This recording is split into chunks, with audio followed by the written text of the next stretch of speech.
Olá, sejam bem-vindos à Escola Dominical da Igreja Batista Cristã de Brasília. Primeira aula sobre o tema Cosmovisão Cristã. Qual o objetivo dessa aula? Bom, a gente quer que ao final de um tempo nós consigamos aí conversar um pouco a respeito desse tema que muitas vezes passa tão desapercebido por nós, mas é tão importante ao mesmo tempo. É por meio da nossa cosmovisão que nós percebemos o mundo e como nós também interagimos com o mundo. Tudo passa por aí. Então nós vamos ver como que isso é importante dentro da nossa fé. Na verdade, não só dentro do cristianismo. Qualquer pessoa que queira ser coerente sobre o modo como ela pensa e o modo como ela age, o modo como ela se coloca diante dos outros, o modo como ela recebe aquilo que é posto pelos outros, precisa ter uma cosmovisão coerente.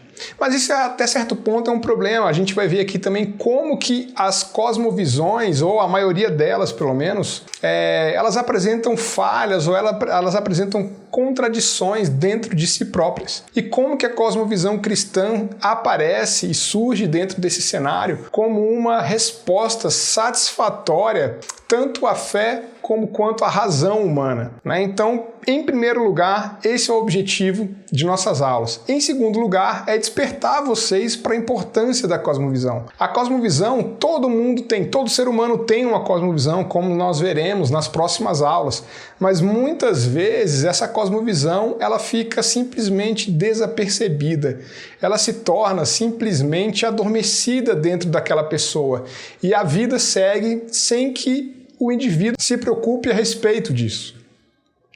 Então, essas são as grandes intenções que nós temos, se Deus assim permitir, a respeito desse tema. Essa primeira aula ela é baseada em uma aula do reverendo Dr. Felipe Fontes. Ele é professor do Centro Presbiteriano Andrew Jumper, do Mackenzie. Bom, então eu quero começar essa aula de hoje mostrando para vocês aí uma análise a respeito de um trecho de uma obra de C.S. Lewis, né, uma de suas obras aí voltadas ao público infantil, mas que de infantil tem muito pouco, né, não serve muito também a nós adultos. O Sobrinho do Mago, que é uma das obras aí que dá início ao grande volume, né, a grande obra de As Crônicas de Nárnia. E lá, na verdade, esse trecho que eu selecionei para conversar com vocês, é a partir do momento em que alguns personagens, a trama já se desenvolveu até um ponto, e alguns personagens eles são levados, então, ali é o momento que Aslan passa a criar o universo. Aslan ali representando Deus, e ele faz isso por meio de uma canção, por meio de uma música.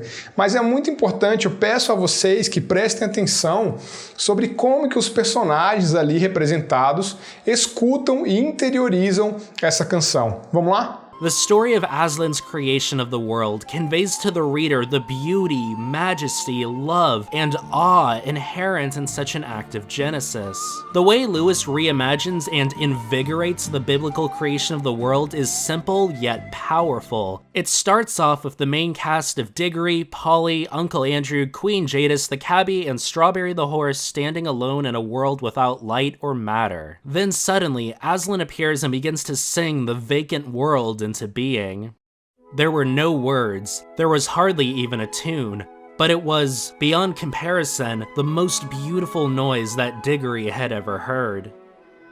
There is, of course, no music to be heard by reading the book, but Lewis presents the reader with something perhaps even more fitting. He uses the characters' reactions to the music to help us understand what they are experiencing. Diggory calls Aslan's song the most beautiful noise that he had ever heard. The cabbie proclaims that he would have been a better man all his life if he knew such a thing existed. Strawberry remembers his blissful youth where he played innocently in a field and was brought lumps of sugar by his loving owner. By contrast, Uncle Andrew and Jadis are disturbed and frightened by the emotions being stirred in their sinful hearts.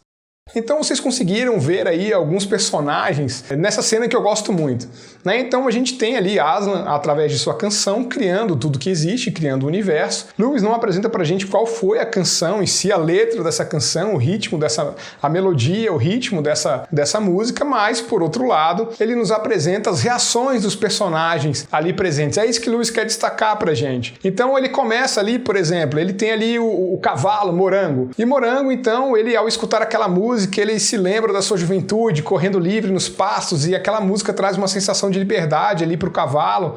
O cocheiro, por outro lado, ele afirma que teria sido um homem melhor se já tivesse escutado, né, aquela música em momentos anteriores de sua vida, e também se maravilha com aquilo dali. Diggory e Polly, os dois meninos, também ficam bastante felizes, bastante satisfeitos, bastante completos ali com aquela situação, se sentem seguros ali também. Por outro lado, a gente tem o tio André. Ele começou, a trama começa como ele sendo uma pessoa de um caráter e uma moral até certo ponto nobres, mas a partir de um ponto ele começa a se ligar muito naquilo que é material, e ele começa a se consumir com base na economia, com base nas suas finanças, e ali, ao ele perceber Aslan criando o universo, ele escuta a mesma coisa de um modo totalmente diferente, né? O livro fala pra gente de que a reação de André, na verdade, é que se tivesse um buraco, ele teria se escondido ali naquele buraco, e ele achou o leão deveras ameaçador e amedrontador. Se ele tivesse uma arma, pobre do leão que teria tomado um tiro, de acordo com o tio André. Né? A feiticeira também, ela não se sente nem um pouco confortável com aquela música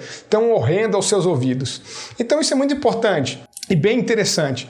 Nós temos personagens que presenciam o mesmo fato no mesmo momento, a partir de um mesmo ângulo, digamos assim, físico, mas o ângulo psicológico envolto ali naquele momento não é o mesmo de cada um dos personagens, né? Então isso fica muito claro, e o próprio Lewis, mais adiante, na mesma obra, ele explica isso na sua forma, né? O que Lewis coloca? Ele coloca da seguinte forma: aquilo que você ouve e vê depende do lugar em que se coloca, como depende também de quem você é. Em outras palavras, o que Lewis está se referindo aqui nesse trecho é a respeito de nossas cosmovisões. Como nós recebemos, como nós enxergamos determinados fatos que acontecem ao nosso redor, depende daquilo que está no nosso coração, como nós veremos mais adiante. E aquilo que está no nosso coração define de fato quem nós somos, como nós também veremos logo aí nas próximas aulas. Então Lewis está falando exatamente isso. Olha, aquelas pessoas, elas viram a mesma coisa, mas estavam em estados psicológicos diferentes, estavam em lugares psicológicos diferentes. A forma como elas enxergaram, elas eram pessoas diferentes vendo a mesma coisa. E isso muda tudo a respeito de como nós ouvimos e assimilamos as coisas. Também muda tudo como nós passamos aquilo que está dentro de nós para aqueles que nos cercam. Alguns autores, eles farão parte aí perenemente do nosso curso. A gente pode citar James Sire, ele vai ser um autor bem importante para a gente. A gente vai usar bastante aí a sua obra dando nome ao elefante, e vamos usar também o Universo ao Lado. Essas duas obras aí de Sire a gente vai usar bastante. Ronald Nash também, Cosmovisões em Conflito, vamos usar também bastante essa obra desse autor. Vamos nos referir também bastante aí a Nancy Pearcey também, em Verdade Absoluta. Também vamos mencionar com frequência Francis Schaeffer, principalmente a sua trilogia clássica, O Deus que Intervém, A Morte da Razão e O Deus que se Revela. Vamos também falar de James Smith também em relação à sua obra Você é Aquilo que Você Ama, quando formos falar também a respeito da importância do coração, e David Noggle também em sua obra Cosmovisão, a história de um conceito. Então essas obras aí, elas vão ser obras centrais em relação ao nosso estudo. Outras obras também e outros autores vão ser usados com certeza, como Kuyper, como Doivert, Então, assim, outros autores entrarão também na nossa conversa, mas a bibliografia básica é essa, segue aí embaixo na descrição do vídeo, certo? Então, vamos lá. Sire, ele nos dá um alerta muito importante no início aí do nosso estudo sobre cosmovisão. A que Sire nos alerta? O conceito de cosmovisão surgiu pela primeira vez no idealismo alemão. Como tal, carrega desde o início um caráter que os cristãos, ao usarem um conceito, terão de ignorar ou desafiar. Então, pessoal, isso é muito importante. A expressão cosmovisão e o seu estudo de forma sistematizada, ela não surge dentro do cristianismo. Ela é uma ideia alienígena, ela é uma ideia estranha ao cristianismo até certo ponto, e nós vamos ver aí como que os cristãos se apropriam desse conceito de cosmovisão e passam a utilizar. Então, ao nós nos apropriarmos desse conceito, o conceito em si pode ser aproveitado em sua integralidade, mas a sua concepção, o seu conceito precisa aí de alguns ajustes dentro da nossa visão cristã. Claro, cada cosmovisão, cada sistema filosófico, vamos colocar assim, por trás de uma cosmovisão, irá defini-la de um modo diferente. E isso nós também faremos dentro dos nossos estudos, tá bem? Na mesma linha também, se nós pegarmos aí um outro autor, Horry, dentro de sua obra Stained Glass, em que ele fala também sobre cosmovisão, ele traz o seguinte alerta: temos sido lembrados ou advertidos de que o conceito de cosmovisão não é nativo, mas um imigrante no território intelectual cristão. Então ele traz aí a mesma ideia que Sayre também nos alerta. E assim como todo imigrante, ele cruzou as nossas fronteiras de bagagens em mãos. É possível conduzir um tipo de pesquisa de fronteira abrindo as malas linguísticas da ideia de cosmovisão, no intuito de examinar os conteúdos para os contrabandos semânticos. Isso é muito importante, a importância da linguagem. Nós vamos ver aqui isso com muito mais cuidado nas nossas próximas aulas, como que a linguagem tem um papel tão importante dentro do estudo de cosmovisão. Não é porque determinado autor se refere a Deus, não é porque nós falamos a respeito de justificação, não é porque nós falamos de razão, não é porque nós falamos de ser humano, que todo autor e todo local que eu ler as mesmas expressões necessariamente terão o mesmo sentido. E isso é muito importante dentro do estudo de cosmovisão. Muitas vezes nós lemos trechos de autores ou lemos até mesmo uma obra de determinado autor achando aquilo dali, nossa, excelente, faz muito sentido. Quando nós aplicamos o nosso conceito às expressões que aquele autor usa. Mas se de fato formos pegar aquilo que aquele autor quer dizer com aquelas palavras, pode não ser muito bem aquilo que nós estamos pensando a respeito daquilo que estamos aprendendo. Então, esse é o alerta que Roy nos faz. E ele segue: para serem coerentes em seus pensamentos, os cristãos precisam confiscar esse contrabando e levá-lo cativo a Cristo. Mas não acho que será suficiente aprender certos aspectos da vida da ideia de cosmovisão. Devemos também substituir seu conteúdo lícito se quisermos que a ideia se estabeleça e prospere no reino de Deus. Então é isso, uma cosmovisão, ela é moldada a partir de alguns requisitos básicos que nós veremos aí logo mais adiante. E cada cosmovisão, nós iremos aí falar a respeito, por exemplo, do niilismo, a respeito do existencialismo, a respeito do teísmo, a respeito do islamismo, a respeito de do materialismo, a respeito de várias cosmovisões e como que cada sistema, digamos assim, filosófico desses traz um conceito diferente de cosmovisão em si, certo? O primeiro filósofo que nós podemos colocar na linha do tempo de modo a ter sistematizado a cosmovisão foi Kant, Então Kant ele é um grande nome dentro da filosofia secular. Muito embora a sua origem tenha sido puritana, Kant em sua origem ele era um puritano, mas a sua forma de raciocínio mostra que isso foi um pouco alterado, se não muito alterado, já na sua fase posterior. Kant ele não utiliza o termo cosmovisão, mas sim visão de mundo. Então Kant, ao se referir a visão de mundo, se nós formos pegar, na verdade, aquilo que Kant queria dizer quando ele se refere à visão ou à percepção de mundo, é cosmovisão, é aquilo que nós hoje chamamos de cosmovisão. E o que Kant, na verdade, como que Kant enxergava então a percepção de mundo? Ele falava o seguinte, de que a capacidade humana de perceber a realidade sensível, né, depende então de uma intuição. Kant, olha só que interessante, Kant ele rompe ali com as escolas, né, separadas que eu tenho ali dos racionalistas ou então ali dos idealistas. Então Kant ele meio que aquela questão do conhecimento a priori, não, na verdade o ser humano ele pode conhecer as coisas a partir dos objetos, né? Então a gente tinha essa escola aí filosófica anterior a Kant. E Kant vira e fala, não, eu acho que não é o objeto que molda a minha forma de conhecer. Mas por outro lado, também não é simplesmente a minha sensibilidade, né? Os meus sensos aí, os meus 5 sentidos, que também vão moldar a forma como eu conheço, né? Então a máxima de Locke, por exemplo, né, de que a mente é uma tábua rasa, tal, né, seria como uma folha em branco. Kant ele vem repensar isso daí. E ele repensa não a forma como nós assimilamos as coisas, mas ele vem e assimila, tenta discutir, tenta pensar a própria razão em si mesmo.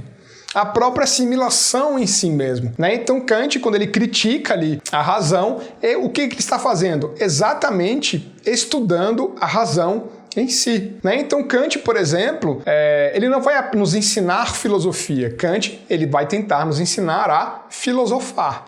Né? Então Kant, por exemplo, dentro da sua concepção de percepção de mundo, ele começa a dar ao sujeito, então, um papel ativo na forma de conhecer. O objeto, ele é importante, mas o sujeito, dependendo de sua percepção de mundo, interpreta aquele objeto de determinada forma. Veja como isso daí, então, a gente já começa a ter uma ideia de cosmovisão.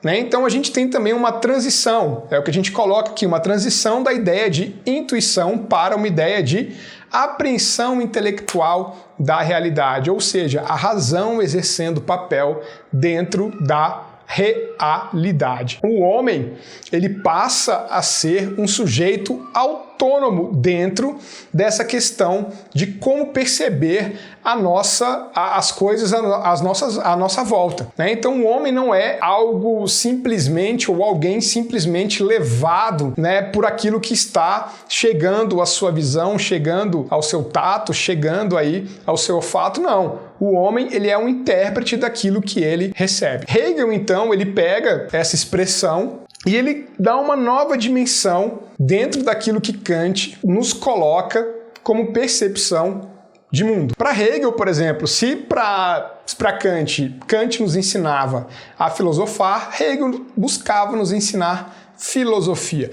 Quando eu falo filosofia, não estou falando aqui a cadeira acadêmica, não estou falando a matéria em si. Todo ser humano, ele é em si, a grosso modo, um filósofo, desde que eu pense que filosofar é pensar e se questionar a respeito das coisas que nós percebemos ou daquilo que nos preocupam, né? Então é nesse sentido que eu falo de filosofia. Então, para Hegel, a percepção de mundo era uma manifestação temporal e contextual do espírito absoluto. Olha só que interessante. Para Hegel, então, dentro da sua concepção, uma cosmovisão ela era moldada, digamos assim, ou melhor dizendo, ela era uma expressão de determinada cultura em determinado período. E aquela cultura, na verdade, seria sinônimo, seria uma manifestação deste espírito absoluto. Isso seria, para Hegel aí, a sua interpretação de cosmovisão. Ele traz a ideia de compartilhamento inconsciente. Ainda que, na verdade, você ou aquelas pessoas não tivessem ideia do que fosse percepção de mundo, assim nós agimos no nosso dia a dia. Nós agimos por meio de nossa percepção de mundo. E essa percepção de mundo eu vou compartilhar com quem está à minha volta. E esse senso comum, digamos assim, esse espírito absoluto, iria moldar a cosmovisão daquela época. Nós vamos ver um pouco mais adiante como que essa questão de cosmovisão individual e como que a questão de cosmovisão coletiva, elas funcionam, tá bem? Mas Hegel já traz pra gente essas ideias aí lá nos seus primeiros estudos a respeito de cosmovisão. E ele fala que a expressão mais fidedigna de uma cosmovisão é a arte, né? E isso é muito interessante se nós formos pegarmos mesmo, por exemplo, você pode pegar a arte medieval, por exemplo. O que prepondera na arte medieval? Quais são os temas mais comuns à arte medieval? Como que na arte medieval o ser humano ele é retratado? Vamos pegar então, vamos sair aí da época medieval, vamos então para o renascentismo, por exemplo. Como que na Renascença as coisas são representadas? Aquela mesma questão, ou mais ainda, quais são os temas mais representados no iluminismo, por exemplo? Na modernidade, quais são os temas mais apresentados pela arte? Na pós-modernidade, né, nessa época onde nós vivemos, como que a arte ela se apresenta até nós? E como que nós interpretamos essa arte? A gente vai falar um pouquinho mais adiante também a respeito de arte, tá? Não vamos entrar aqui agora, mas Hegel já chamava a nossa atenção para a arte e a sua importância ao intérprete de cosmovisão. Bem, então de Kant e Hegel damos um passo aí para Dilthey. Dilthey ele foi o primeiro a apresentar um sistema filosófico por meio de uma cosmovisão. E esse foi o padrão, né, seguido, digamos assim, por todo e qualquer, basicamente, estudante ou filósofo, ou, na verdade, também quando eu falo filósofo, que não estou sendo purista em relação à expressão. Filósofo é aquele que cria uma nova estrutura filosófica, uma nova forma de pensamento. Estou falando aqui sobre pensadores, tá? Vamos usando a expressão filósofos aí da maneira mais ampla possível. Então, Dilthey, ele foi o primeiro que expõe a sua filosofia, ele expôs a sua filosofia por meio do conceito de cosmovisão. E aqui, por exemplo, muito legal o que Nagel apresenta dentro, né, da sua obra Cosmovisão, História de um Conceito. David Nagel traz pra gente o seguinte a respeito de Dilthey. Para Dilthey, a estrutura metafísica, axiológica e moral de uma cosmovisão deriva dos constituintes da psique humana, o intelecto, emoção e vontade. Então, esses termos estranhos aí que Nagel usa, ele mesmo explica logo em seguida. O que ele quer dizer com isso? O que Nagel quer dizer é que para Dilthey, a estrutura de uma cosmovisão, ela era uma soma de como que o ser humano pensava, de como que o ser humano sentia e do que aquele ser humano tinha vontade. Então, se eu pegasse esse tripé, eu teria, na verdade, a formação de uma cosmovisão. E ele segue.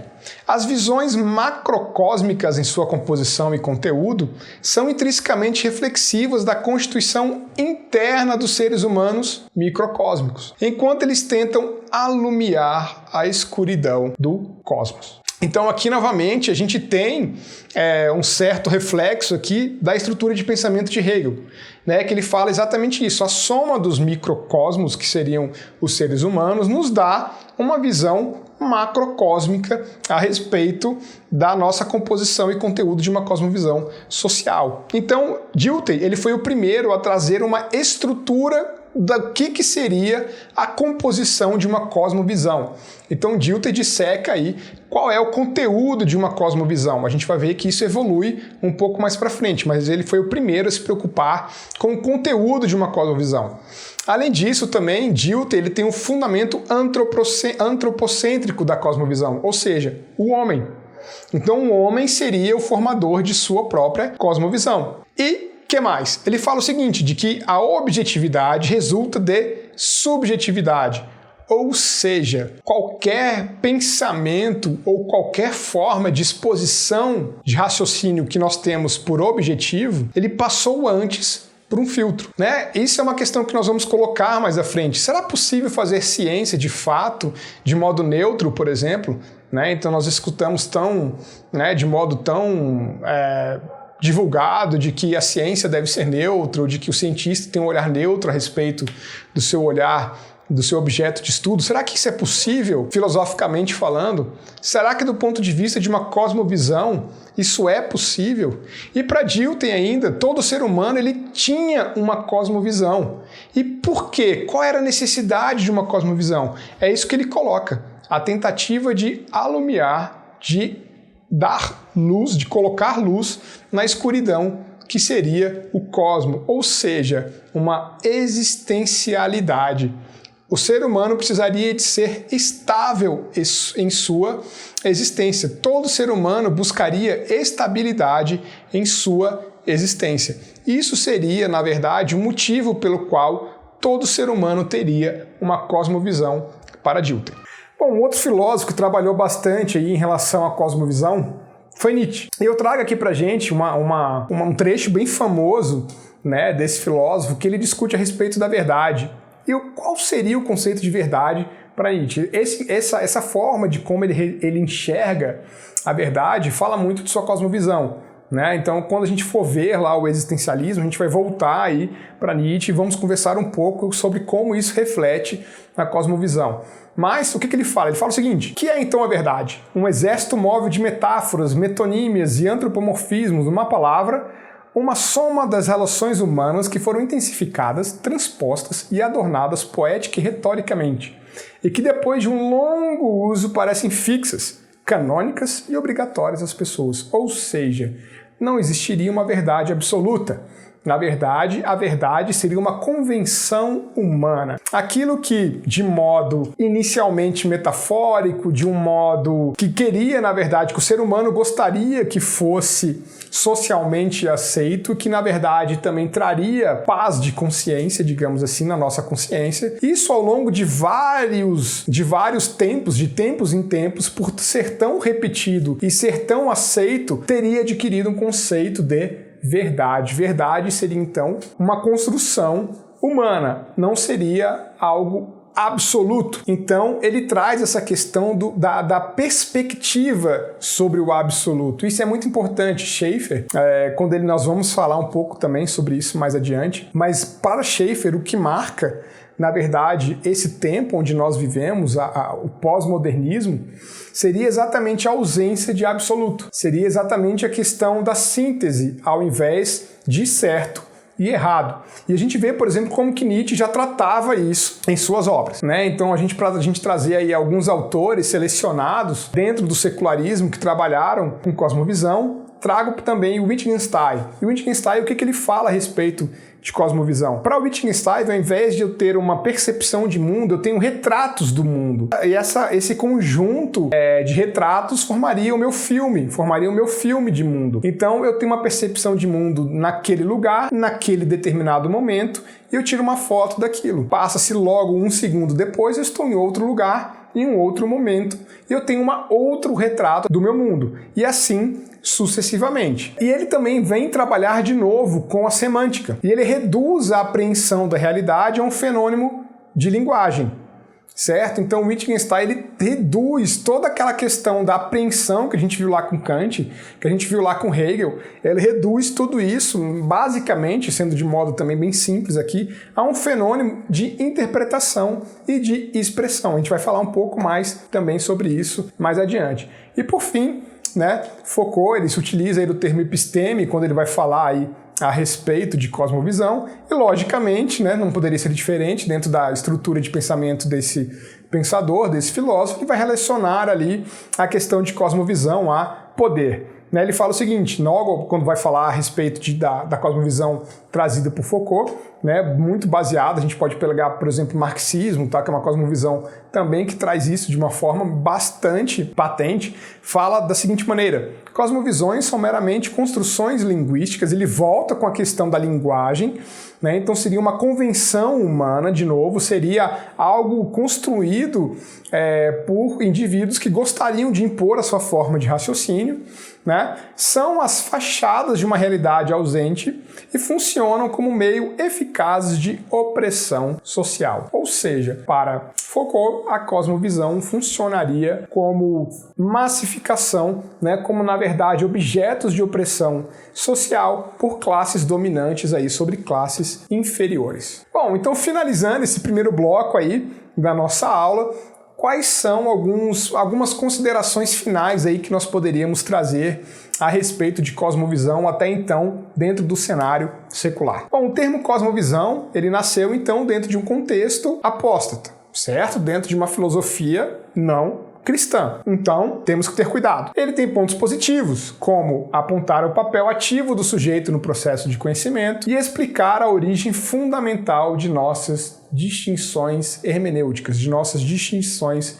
interpretativas. E por causa da distinção original entre epistemologia e ontologia, isso também é uma outra questão, né? A forma, dentro de metafísica, por exemplo, a ontologia, ela é um ramo específico dentro da metafísica. Então, a forma como eu conheço, né, a teoria do conhecimento dentro da epistemologia e a teoria do ser, o estudo do ser em si, a ontologia, foi apenas uma questão de tempo para que, no desenvolvimento do conceito, o homem fosse promovido de intérprete a criador de realidade. Então a gente vê lá com Kant de que o homem seria um intérprete da realidade, mas existiria uma realidade fora do homem. Afinal de contas, seríamos um intérprete. Já, por exemplo, em Foucault, que nós vimos por último, ou para Nietzsche mesmo, o próprio homem é responsável pela sua realidade. A cosmovisão passa a ser um conceito ou uma construção humana. A realidade seria criada pelo próprio homem. Percebe então como é que o homem ele sobe de patamar dentro da evolução do conceito secular de cosmovisão. O homem seria responsável por atribuir significado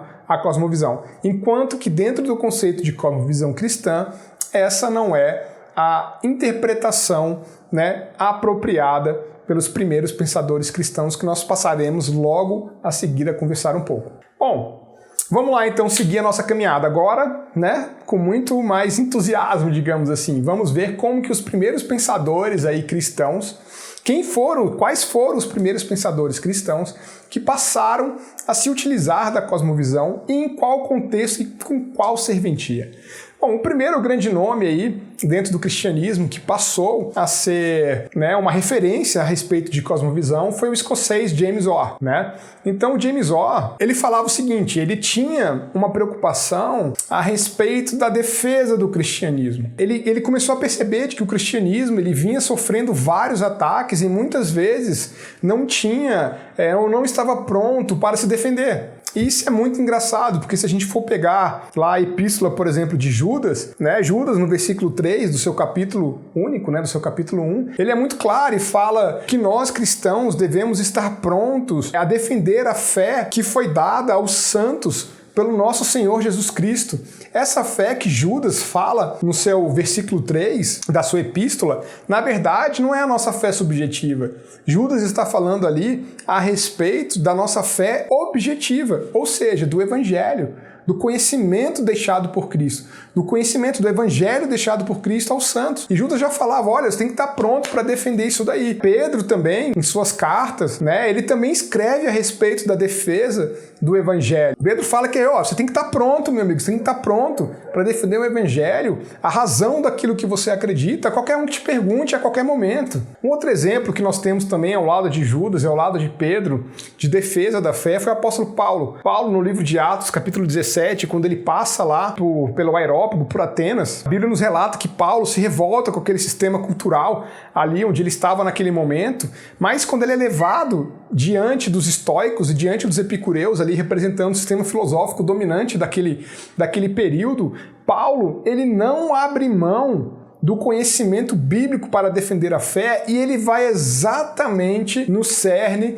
ali do sistema filosófico epicureu e do sistema filosófico estoico. Então Paulo, ele mostra ali a importância de uma cosmovisão cristã muito bem definida. Ele conhecia a cultura de sua época, muito embora isso revoltasse, muito embora aquilo não fosse agradável aos olhos de Paulo, mas ele conhecia o que se falava. E quando ele vai apresentar ali o Evangelho, como que ele faz isso? Ele vai contra exatamente o sistema filosófico dominante da época, os dois sistemas filosóficos dominantes da época. Ele não fala simplesmente algo ao vento, ele fala exatamente de modo contextualizado. James Orr, ele se preocupa com a mesma questão. E ele fala o seguinte, a oposição que o cristianismo enfrenta não está confinada a doutrinas específicas ou a pontos supostamente em conflito com as ciências naturais. Ou seja, para Orr, o cristianismo não vinha sendo atacado dentro de pontos específicos. O ataque ao cristianismo não acontecia a respeito da validade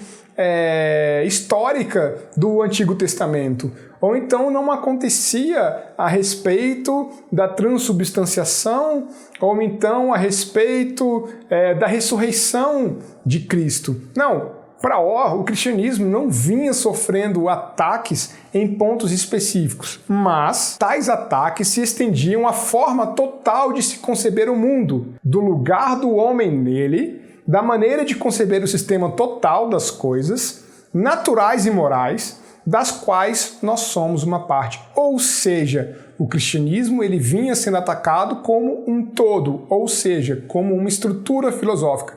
O cristianismo ele era atacado dentro do seu conceito de cosmovisão. Então, ele entendia que, muito além do cristão estar preparado para responder a pontos específicos quando questionado sobre sua fé, ele deveria defender a razão e ele deveria defender por que a sua fé era depositada na cosmovisão cristã. Por que o cristianismo faz sentido como cristianismo? Por que eu não sou irracional ao me declarar cristão? Então, Orr ele se preocupava com isso. Nagel, por exemplo, ele vai falar o seguinte, dentro ainda de Orr, ele fala: não temos mais uma oposição de detalhes, mas de princípios. Essa circunstância precisa de uma extensão igual na linha de defesa. É a visão cristã das coisas em geral que é atacada. Então, ele está falando exatamente sobre a visão de Orr. E é apenas pela exposição e vindicação da visão cristã das coisas como um todo que esse ataque poderá ser detido. É com essa intenção que nós estamos apresentando a cosmovisão cristã a vocês. Um outro filósofo que se destacou bastante, dentro do estudo da cosmovisão cristã, do estudo e da contribuição da estrutura da cosmovisão cristã, foi o holandês Abraham Kuyper.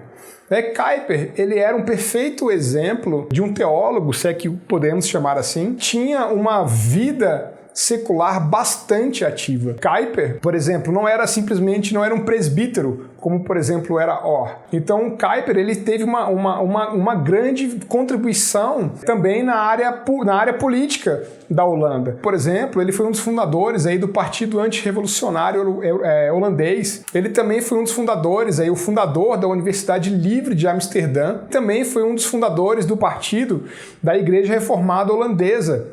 E dentro do partido, ele exerceu aí o cargo de primeiro-ministro da Holanda. Então nós temos aí alguém muito influente dentro da política, contribuindo de modo significativo dentro do exercício do seu mandato cultural para a cosmovisão cristã. E Kuyper, ao invés de Orr, lógico, ele bebe ali na fonte de Orr, mas Kuyper, ao invés de entender que a cosmovisão cristã deveria ser sistematizada e estruturada para defender o evangelho, Kuyper era do partido de que a melhor defesa é o ataque. Então Kuyper ele tinha a preocupação de evidenciar, não de responder, mas de mostrar, ou atacar no sentido não de ofender, mas no sentido de ir para frente mesmo, de ir para cima e mostrar, olha, o cristianismo, a cosmovisão cristã não somente é coerente, como é a única cosmovisão coerente. E por que isso? Isso vocês vão ter a oportunidade ao final do curso de tirar a própria conclusão de vocês. Dentro desse apanhado de palestras, alguns pontos nós vemos aí que se ressaltam. Um deles é exatamente a defesa do calvinismo, e o calvinismo dentro aí da exposição de Kuyper seria o próprio cristianismo. Então, ao se referir a calvinismo, ele está se referindo a cristianismo. Então ele fala o seguinte, de que a defesa do calvinismo como uma cosmovisão consistente dentro da formação de um sistema de vida como um todo. Então o calvinismo ele seria um sistema de vida, ele abarcaria todo o sistema de vida do indivíduo.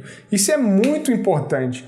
Nós veremos aí bastante isso um pouco mais para frente, principalmente com Schaeffer, e com Nancy Pearcey também, como que foi um retrocesso ou como que é, na verdade, um desserviço ao cristianismo a separação da razão e da fé. Como se o ser humano tivesse duas esferas distintas, a esfera espiritual e a esfera racional. Não. A cosmovisão cristã, um dos grandes princípios da cosmovisão cristã é de que o homem ele é integral. E o cristianismo ele serve para regular a integralidade do homem. O homem para com Deus, o homem para com o homem e toda a questão do homem para com a sociedade. Uma das principais obras, isso é a principal obra de Kuyper, para nós podermos estudar ali, nos aprofundarmos um pouco sobre como ele expôs e como ele construiu o seu conceito de cosmovisão cristã é exatamente a sua obra Calvinismo, que é um apunhado de palestras e sermões que ele ministrou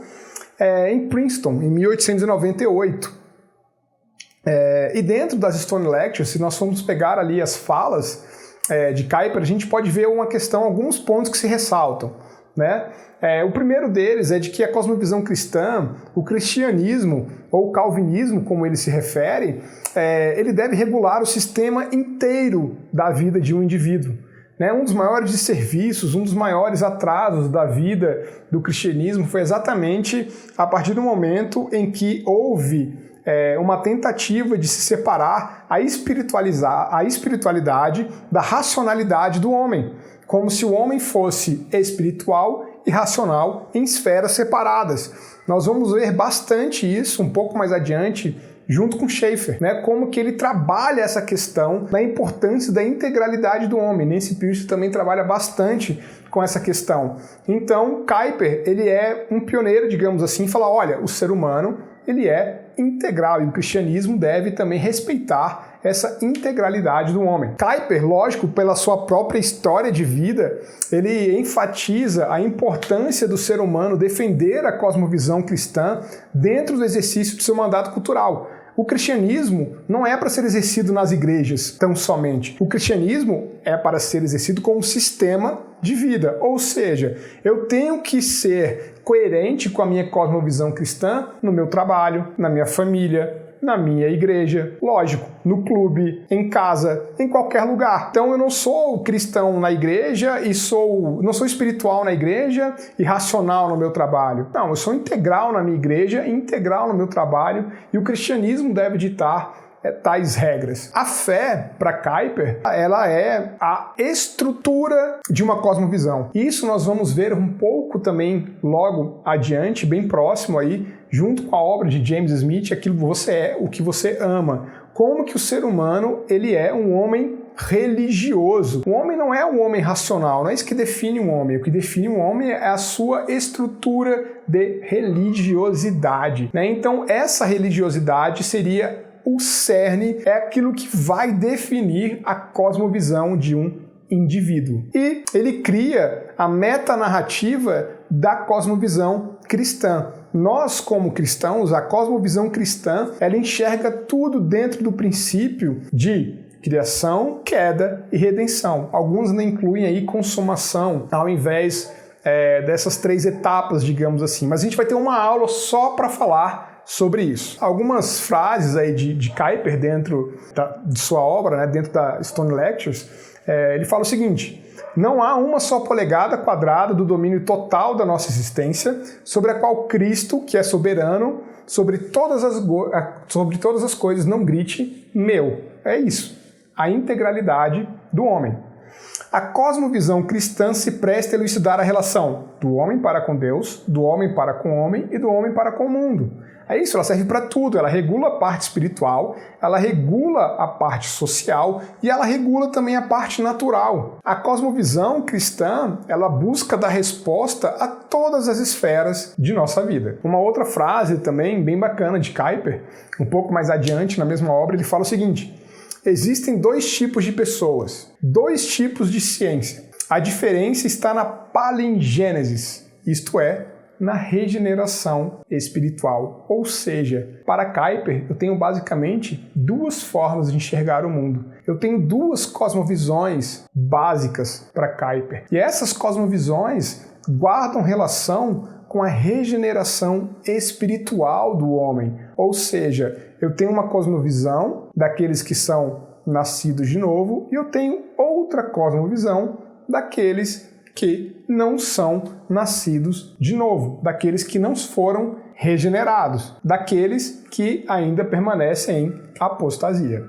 E isso a gente vai ver também como que é interessante lá para o final da nossa conversa, quando nós formos fazer aí a comparação entre diversas cosmovisões. Dentro, então, ainda da apropriação do conceito de cosmovisão, nós tivemos essas duas personalidades basilares aí de Orr e de Kuyper, e nós temos vários outros autores que muito trabalharam também com o assunto. Doivert é um grande nome também quando nós falamos aí de cosmovisão. A sua New Critique é bastante conhecida, uma obra, um compêndio, na verdade, né, de obras, aí são vários volumes, e que Doivert também passa o seu sistema filosófico e teológico por meio de sua cosmovisão. Então Doivert, ele começa a articular de um modo muito mais próprio, digamos assim, como que a filosofia ela se articula com a cosmovisão. Então, dentro de uma questão de criação de todas as coisas, né? É a questão da cosmogonia, da criação, de como que nós enxergamos a criação do universo, do cosmos. E mais ainda, Doivert ele explicita o caráter fundamentalmente religioso de todo o pensamento filosófico e cultural. Então a gente já viu que Kuyper já tinha trazido isso daí, mas Doivert ele explora bastante isso, como que o homem religioso, como que na verdade a fé, como que na verdade a religião é a estrutura central de uma cosmovisão. Toda filosofia, toda estrutura filosófica, toda estrutura cultural tem por trás uma estrutura de religião, e isso é muito importante e muito fácil de se verificar. Ele fala o seguinte: todo empreendimento humano decorre não de uma cosmovisão, simplesmente, mas o que ele entende por cosmovisão? Mas dos compromissos do coração.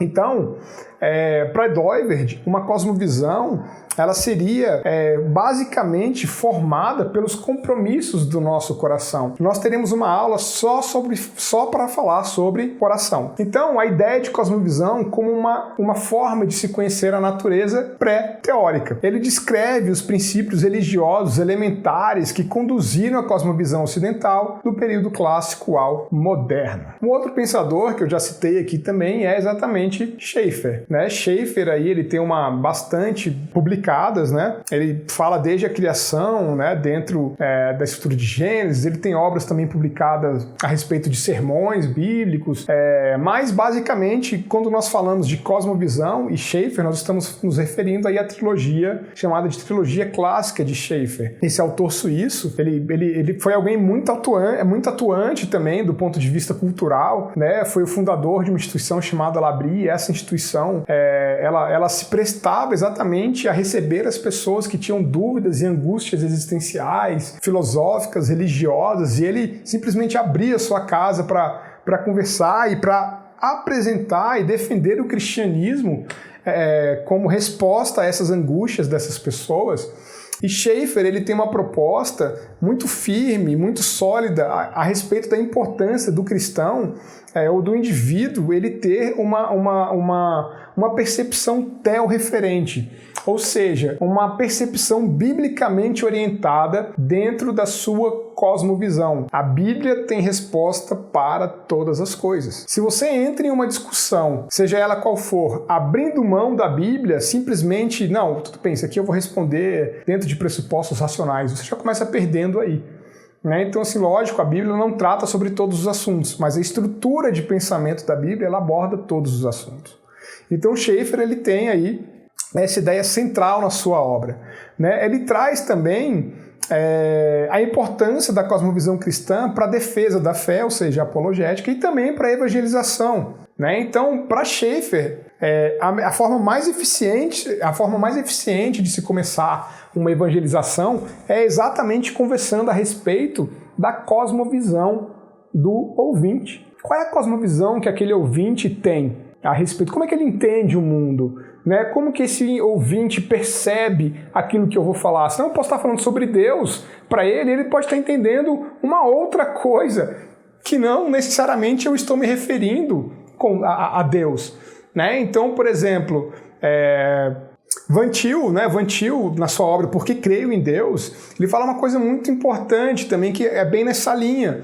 Ele fala o seguinte: olha, quando alguém vem me falar sobre Deus e questionar sobre Deus, a primeira coisa que eu pergunto é: sobre qual Deus você está falando? Quem é esse Deus para você? Será que quando nós falamos de Deus, nós estamos falando a respeito do mesmo conteúdo? Né? Então Schaeffer ele explicitava a importância de se conhecer a cosmovisão do ouvinte de forma a otimizar o processo de evangelização. Uma frase, né, seria de que a fé cristã propõe mais do que um caminho para a salvação pessoal e para a vida eclesiástica. Ela propõe também uma nova interpretação da realidade. O cristianismo é uma cosmovisão. Uma outra obra que nós vamos também estudar com um pouco mais de profundidade mais adiante é Você é Aquilo que Ama, de James Smith. Né? James Smith ele traz a necessidade de nós entendermos como que aquilo que está em nosso coração, uma vez que nós tenhamos aquilo de modo sólido, aquilo passa a moldar os nossos hábitos. E, na verdade, o ser humano seria uma constituição de hábitos, de seus hábitos. E isso definiria a nossa cosmovisão. Ele fala o seguinte: a cosmovisão seria um compromisso do coração. Agostinho localiza o centro ou órgão dessa orientação teleológica no coração, a sede de nossos anseios e desejos. Infelizmente, o termo coração tem sido mal interpretado em nossos dias. Ou seja, ele traz aí, como desde Agostinho, na verdade desde a própria Bíblia, né? Agostinho retraz isso, e James Smith também traz essa ideia de novo, de que coração não é a sede dos sentimentos, mas de que coração, na verdade, é algo muito mais visceral. É por meio da onde e por onde o ser humano se move. É onde estão, na verdade, os fundamentos da nossa existência como indivíduo. Então, o coração seria o centro motor, digamos assim, de qualquer cosmovisão.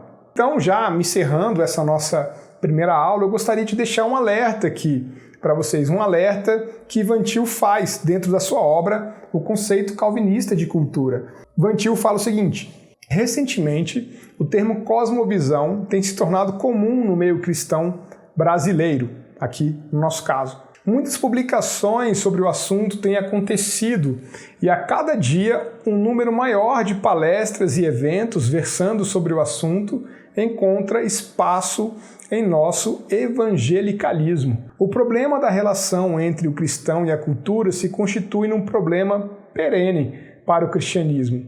Qual seria este problema que Van Til traz? O monasticismo ou a secularização, ou seja, muitas vezes o cristão ele tende a assumir posturas, isso a gente vê claramente dentro da história do cristianismo, ou o cristão se isola e acha que tudo é espiritual, e daí surgem os mosteiros, surgem aí os ermitãos, e surgem aí os donatistas, e surgem aí tantas outras linhas aí de teologia ao longo da história do cristianismo, ou também tende a ir para o lado do secularismo, como a teologia, por exemplo, natural, como, por exemplo, a teologia da libertação ou a teologia da prosperidade e tantas outras. E ele fala exatamente isso. O desafio da cosmovisão cristã é exatamente encontrar o equilíbrio disso. A cosmovisão cristã, ela serve para a vida, uma vida equilibrada e teorreferente, guiada pela palavra de Deus. Então, pessoal, nós devemos sempre ser críticos em relação àquilo que nos é apresentado